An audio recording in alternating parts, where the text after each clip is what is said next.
आदेश आदेश मकर राशि वालों, सूर्य देव आपको पूर्ण रूप से गुप्त ज्ञान, गुप्त विद्याएं, गुप्त इच्छाओं की पूर्ति करने के लिए आ रहे हैं।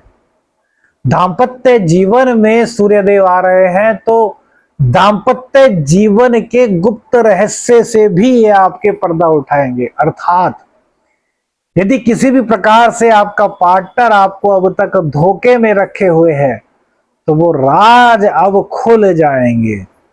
उन राजों का पर्दाफाश होगा। आपकी लाइफ में एक बैलेंस बनाने के लिए यह गोचर हो रहा है। तो मकर राशि वालों के लिए यह गोचर शुभ इसलिए भी है क्योंकि इनके शरीर में इस दौरान नई ऊर्जा, नई स्फूर्ति, नया आशा की किरण जागेगी। वहीं अष्टम भाव के स्वामी का सप्तम भाव में आना आपके जीवन के प्रत्येक राज को खोल करके रखेगा। आपके मन में जितनी संदेह थी, जितने शक थे, उन सब को तार तार करते हुए हकीकत से आपको रूबरू कराएगा। आदेश आदेश, मैं साबरमत साधक प्रवीण आज बात कर रहे हैं मकर राशि पर सूर्य राशि परिवर्तन का क्या प्रभाव पड़ेगा।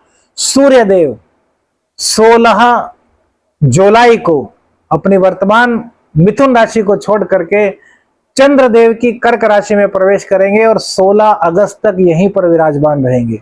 मकर राशि की कुंडली में, मकर लग्न की कुंडली में सूर्यदेव अष्टम के स्वामी होते हैं, कारक नहीं होते, लेकिन आत्मा के कारक हैं, प्रकाश के पुंज हैं, ज्ञान के सागर हैं। ये किसी भी लग्न में, किसी भी कुंडली में कारक ना हो ऐसा हो ही नहीं सकता। तो आपके ये अष्टम भाव के स्वामी है। अष्टम भाव क्या है? सबसे पहले तो सप्तम का द्वितीय स्थान यानी कि आपका शैया सुख। दूसरी बात, जितने भी रहस्य हैं उन सब का स्थान, जितनी भी गुप्त चीजें हैं उन सब का स्थान अष्टम भाव है। मृत्यु का आकलन भी यहीं से होता है। तो इस अष्टम भाव के स्वामी सप्तम भाव में आ रहे हैं, एक घर पीछे जा रहे हैं और वहां से अष्टम भाव की ओर आगे बढ़ेंगे।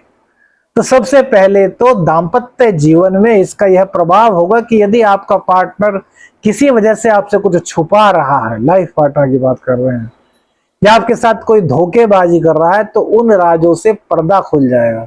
आपको किसी तरह का कोई शक था तो उस शक को अब सूर्यदेव तार तार करते हुए जो स्पष्ट पिक्चर है वो आपको दिखा देंगे कि यार वास्तविकता यह है, निर्णय आपका है।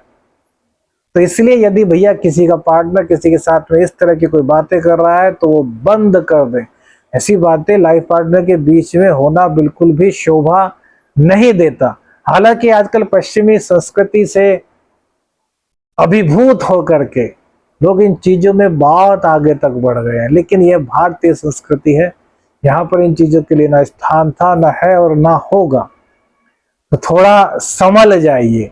अब अष्टम के स्वामी यानी कि जो लोग रिसर्च में लगे हुए हैं उनके लिए बहुत अच्छा है। आपकी रिसर्च आपके जीवन साथी की मदद से काफी आगे जाएगी। जीवन साथी का सपोर्ट भी यहाँ बहुत अच्छा मिलेगा भैया, ध्यान रखना इस बात का। जो लोग बिल्कुल ऑनेस्ट है एक दूसरे की लाइफ में, उनके लिए गोचर परम कल्याणकारी है। क्योंकि यार जब कोई भेद ही नहीं होगा तो सूर्यदेव खोलेंगे क्या? तो सूर्यदेव प्रकाश पुंज बनकर के आप दोनों के अंदर आत्मीयता को उत्पन्न करेंगे और जितनी गुप्त चीजें हैं उन चीजों को यदि आप खोजने में लगे हुए हैं तो जीवन साथी की मदद से, जीवन साथी की हेल्प से उन चीजों को खोजने में कामयाब हो जाएंगे। जो पीएचडी कर रहे हैं उनके लिए भी यह गोचर बहुत ही शुभता लेकर के आया है। अब एक चीज और देखिए कि सूर्य के साथ साथ बुध और शुक्र भी यहां पर शामिल है। शुक्रदेव आपके दसम भाव के स्वामी है और पंचम भाव के स्वामी है। तो पंचम और दसम भाव के स्वामी शुक्रदेव का यहां पर बैठना सबसे पहले तो लव मैरिज योग बनाता है। वहीं लव में कहीं ना कहीं आप यदि गलत हैं तो उसको उजागर करता है। धन आपको दिला रहा है आपके ज्ञान के आधार पर, नौकरी आपकी लगा रहा है, इनकम आपकी करा रहा है। बुध देव आपके भाग्येश है तो भाग्य का पूर्ण रूप से साथ मिल रहा है। रोग रिपु ऋण को बिल्कुल पूरी तरीके से शमन कर रहा है ये जो गोचर बन रहा है। हालांकि शुक्र भी यहां से चेंज हो जाएंगे, बुध भी। तो यह गोचर हम सिर्फ सूर्य के राशि परिवर्तन पर बना रहे हैं। तो सूर्य देव अब देखेंगे किसको? लग्न को। सूर्य पर दृष्टि है राहु की, और शनि से षडाष्टक योग बन रहा है। मकर राशि पर 7.5 इस दौरान चल रही है, अंतिम ढैया है 7.5 की। शनि के वक्री होने से आपको लाभ मिलना शुरू हो गया है। बाकी लाभ सूर्य देव आपको यहां दे रहे हैं। सूर्य देव के लगन को देखने से आपके शरीर में नई ऊर्जा का संचार होगा, नव चेतना आपके अंदर आएगी, अपने जीवन को नए तरीके से सोचना शुरू करेंगे और नए तरीके से रहना शुरू करेंगे। जो गलतियां हुई हैं उनको आप सोचेंगे और कहेंगे कि यार ये गलतियां वास्तव में हमने की है, इन गलतियों को अब जीवन से निकालना है। तो एक नए जीवन की शुरुआत इस गोचर काल के दौरान होगी।